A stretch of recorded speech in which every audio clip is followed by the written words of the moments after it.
এদেশে মহিলাদের কাছে 10টা টাকা থাকে না ভিক্ষা দেওয়ার জন্য? আপনি দেনই নেই কখনো, আপনি দেনই নেই কখনো।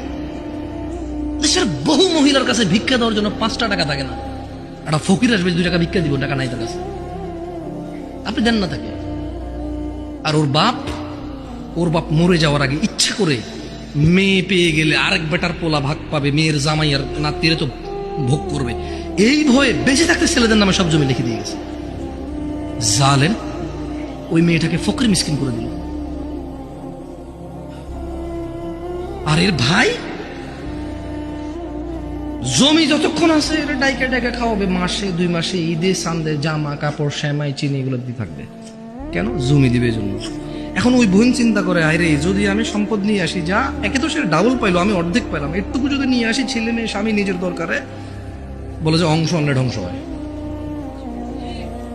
তুই অংশ নিয়ে ধ্বংস হস না, ও অংশ নিয়ে ধ্বংস হবে কেন রে? তোর বাপের অংশ তুই খাবি, তুই ধ্বংস হবি না। তোর বাপের অংশ তোর বোনে খাবে, সে তার বাপের অংশ খাবে, সেখানে ধ্বংস হবে। তোকে যা আল্লাহ নির্ধারণ করে দিয়েছে, নির্ধারক আল্লাহ, এখানে তোর অধিকার রেখেছে আল্লাহ, ওই মেয়ের জন্য অধিকার রেখেছে আল্লাহ।